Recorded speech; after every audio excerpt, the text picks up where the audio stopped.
الرحمن الرحیم۔ راست باز اور گمراہ لوگوں کا انجام یکساں نہیں ہو سکتا۔ فہرست موضوعات تفہیم القرآن جلد چہارم صفحہ 229 سورہ فاتر آیات 19 تا 22۔ وما یستوی الاعمی والبصیر ولا الظلمات ولا النور ولا الظل ولا الحرور وما یستوی الاحیاء ولا الاموات۔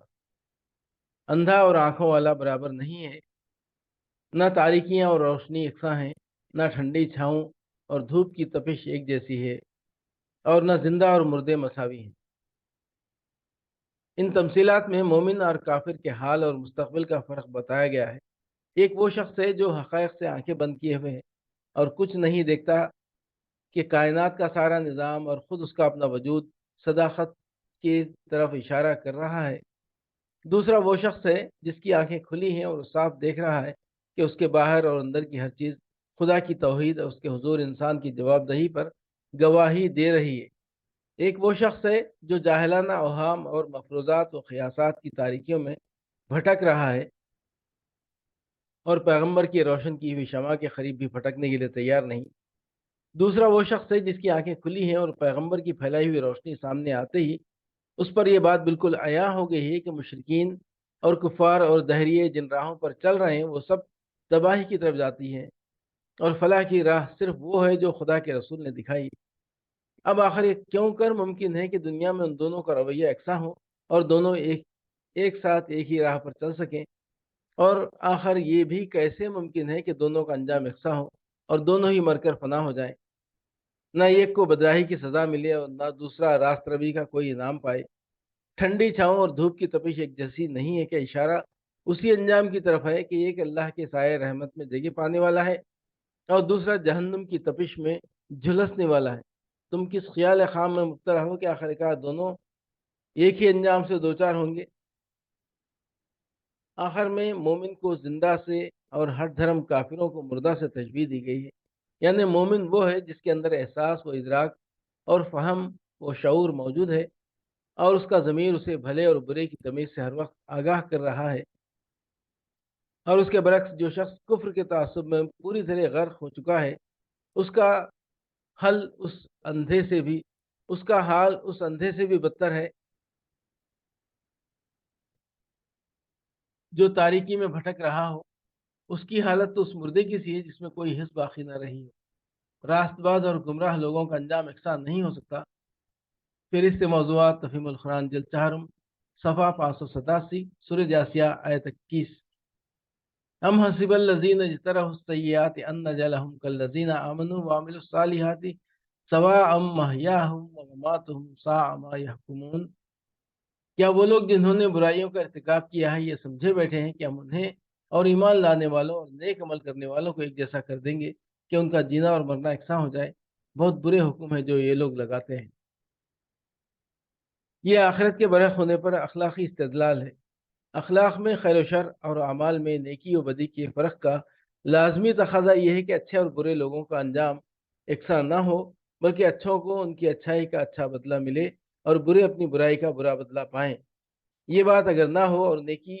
و بدی کا نتیجہ ایک ہی جیسا ہو تو سرے سے اخلاق میں خوبی و زشتی کی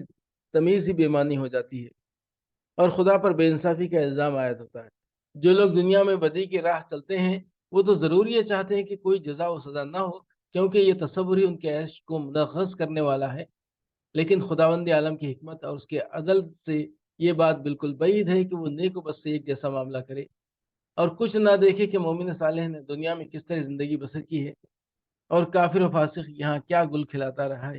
یہ ایک شخص عمر بھر اپنے اوپر اخلاق کی پابندیاں لگائے رہا، حق والوں کے حق ادا کرتا رہا، ناجائز فائدوں اور لذتوں سے اپنے آپ کو محروم کیے رہا اور حق و صداقت کی خاطر طرح طرح کے نقصانات برداشت کرتا رہا۔ دوسرے شخص نے اپنی خواہشات ہر ممکن طریقے سے پوری کی، نہ خدا کا حق پہچانا، نہ بندوں کے حقوق پر دستدرازی کرنے سے باز آیا، جس طرح بھی اپنے لیے فائدے اور لذتیں سمیٹ سکتا تھا سمیٹتا چلا گیا۔ کیا خدا سے یہ امید کی جا سکتی ہے کہ ان دونوں قسم کے آدمیوں کی زندگی کے اس فرق کو وہ نظر انداز کر دے گا؟ مرتے دم تک جن کا جینا یکساں نہیں رہا ہے، موت کے بعد اگر ان کا انجام یکساں ہو تو خدا کی خدائی میں اس سے بڑھ کر اور کیا بے انصافی ہو سکتی ہے؟ مزید تشریح کے لیے ملاحظہ ہو تفہیم القرآن جلد دوم سورہ یونس حواشی 9-10، سورہ ہود حاشیہ 106، سورہ نحل حاشیہ 35، جلد سوم سورہ حج حاشیہ 9،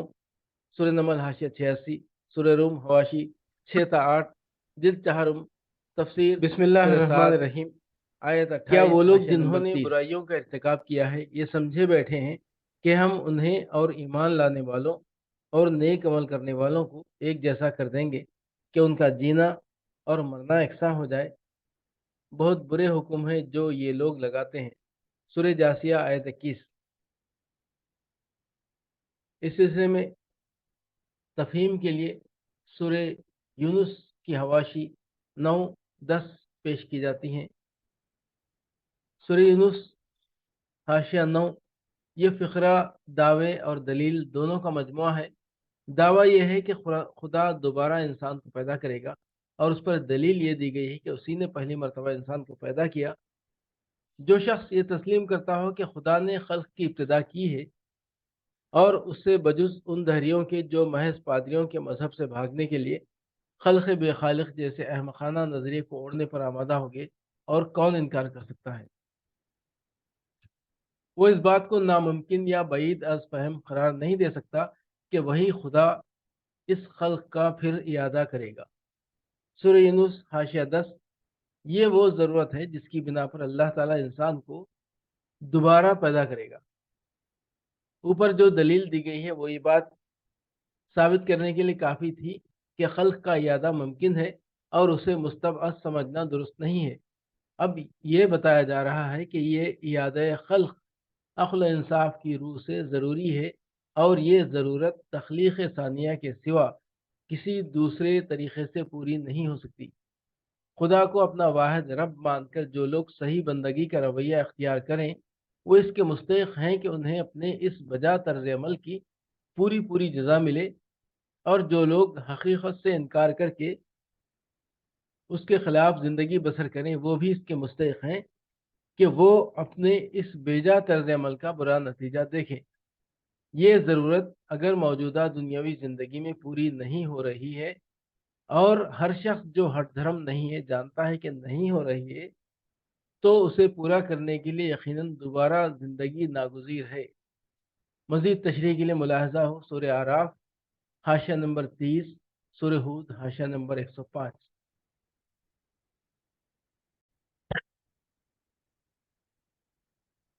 کیا وہ لوگ جنہوں نے برائیوں کا ارتکاب کیا ہے یہ سمجھے بیٹھے ہیں کہ ہم انہیں اور ایمان لانے والوں اور نیک عمل کرنے والوں کو ایک جیسا کر دیں گے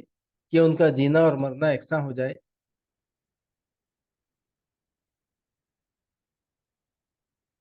بہت برے حکم ہیں جو یہ لوگ لگاتے ہیں۔ سورہ جاسیہ آیت 21۔ اس آیت کی تفہیم کے سلسلے میں سورہ ہود حاشیہ 105 پیش کیا جا رہا ہے، یعنی تاریخ کے ان واقعات میں ایک ایسی نشانی ہے جس پر اگر انسان غور کرے تو اسے یقین آ جائے گا کہ عذاب آخرت ضرور پیش آنے والا ہے، اور اس کے متعلق پیغمبروں کی دی ہوئی خبر سچی ہے۔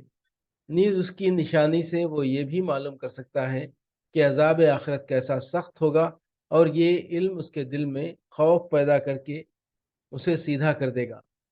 اب رہی یہ بات کہ تاریخ میں وہ کیا چیز ہے جو آخرت اور اس کے عذاب کی علامت کہی جا سکتی ہے، تو ہر وہ شخص اسے بآسانی سمجھ سکتا ہے جو تاریخ کو محض واقعات کا مجموعہ ہی نہ سمجھتا ہو، بلکہ ان واقعات کی منطق پر بھی کچھ غور کرتا ہو اور ان سے نتائج بھی اخذ کرنے کا عادی ہو۔ ہزارہا برس کی انسانی تاریخ میں قوموں اور جماعتوں کا اٹھنا اور گرنا جس تسلسل اور باضابطگی کے ساتھ رونما ہوتا رہا ہے، اور